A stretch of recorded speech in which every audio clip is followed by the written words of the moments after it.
নমস্কার বন্ধুরা, আমি প্রিয়া। আজকে আবারও একটি নতুন বিষয় নিয়ে আলোচনা করব। আজকে আমার ভিডিওর বিষয়টি হচ্ছে আজকে আমার আলোচনার বিষয়টি হচ্ছে উত্তরবঙ্গ বনাম দক্ষিণবঙ্গ। কেন এরকম একটি নাম? আসলে আমি আমাদের রাজ্য নিয়েই আজকে কথা বলছি, আপনারা বুঝতেই পেরেছেন।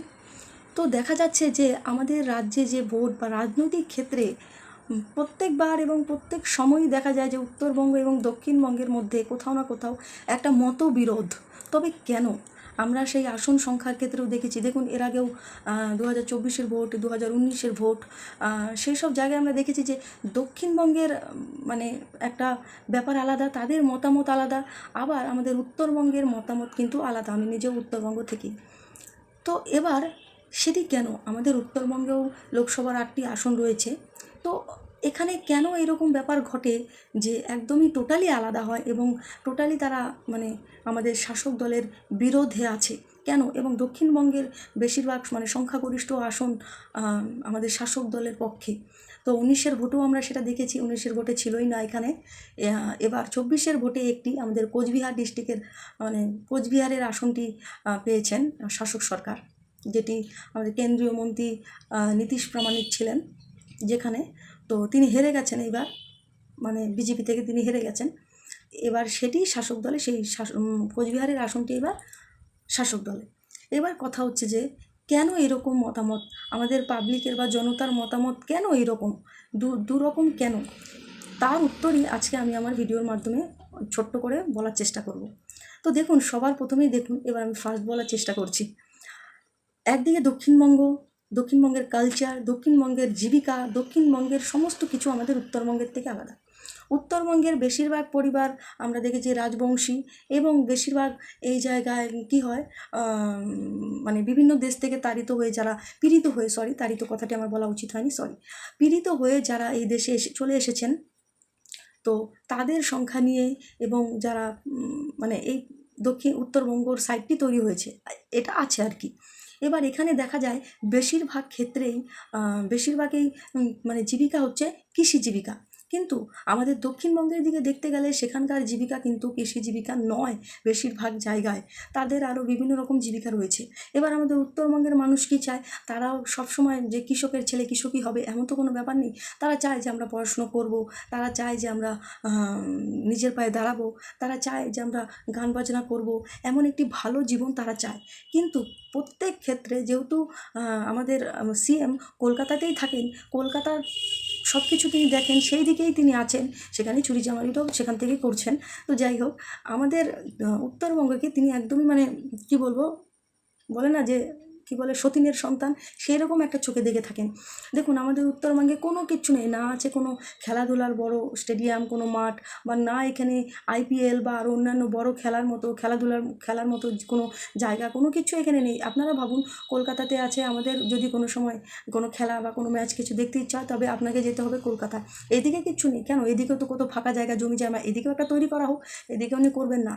ইন্ডাস্ট্রি তিনি ওদিকে আসতে দিচ্ছেন না, ভালো কথা, তিনি এইদিকেও আসতে দিচ্ছেন না, তৈরি হতে দিচ্ছেন না, সেটাও নেই। এবার চাকরির ক্ষেত্রেও এই দিককার ছেলেমেয়েদের কম। এই চাকরি গিয়েছে বেশিরভাগই ওই দিকে, এই দিকের উত্তরবঙ্গের কম। কেন? কারণ সঠিক জায়গায় ঘুষ তো পৌঁছাতে হবে। সেই জায়গায় তো অফিসই আছে ঘুষের, যে এই চাকরির জন্য 8 লাখ, এই চাকরির জন্য 10 লাখ। উত্তরবঙ্গ থেকে কজন 8 লাখ 10 লাখ ক্যারি করে নিয়ে সেখানে যাবে? তারা হয়তো আরও দালাল ধরে ধরে সেই 8 লাখের পরিমাণ উত্তরবঙ্গে আস্তে আস্তে হয়তো 20 লাখ হয়ে গেছে।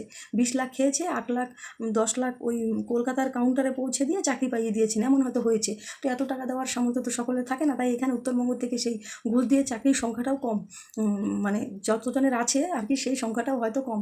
তো এবার দেখুন, জীবন জীবিকার ক্ষেত্রে এটা।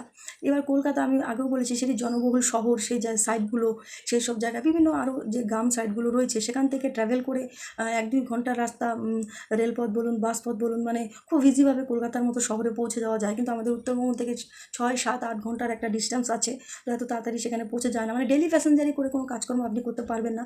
কিন্তু সেই সব জায়গা থেকে এই আপনি পুরুলিয়া বলুন, আপনি বর্ধমান বলুন, আপনি বাঁকুড়া বলুন, হাওড়া, হুগলি, এই সমস্ত জায়গা থেকে আপনি খুব ইজিভাবে সেখানে ট্রাভেল করে ডেলি প্যাসেঞ্জারি করে কাজ করতে পারবেন।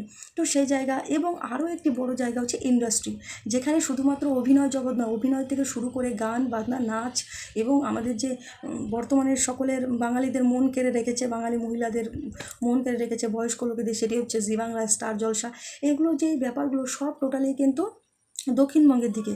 দক্ষিণবঙ্গের মানুষের কোনো সরকারি চাকরি তাদের প্রয়োজন নেই, স্টেডিয়াম ফেডিয়াম যা আছে তাদের চলে যাচ্ছে, বড় স্কুল কলেজ অফিস আদালত তাদের প্রয়োজন নেই, যা আছে চলে যাচ্ছে, তারা ডেলি প্যাসেঞ্জারি করে খাচ্ছে, তাদের কাজকর্ম টুকরো খুচরো কাজকর্মেরও অভাব নেই সেই সব জায়গায়। দেখুন, যেখানে লোকজন যেখানে আছে, ভিড় যেখানে আছে, সেখানে আপনি একটা চায়ের দোকান দিলেও আপনার ডেলি 1000 টাকা ইনকাম হয়ে যাবে। কিন্তু আমাদের উত্তরবঙ্গের মতো জায়গায় এই সমস্ত জিনিস অত ইজি নয়।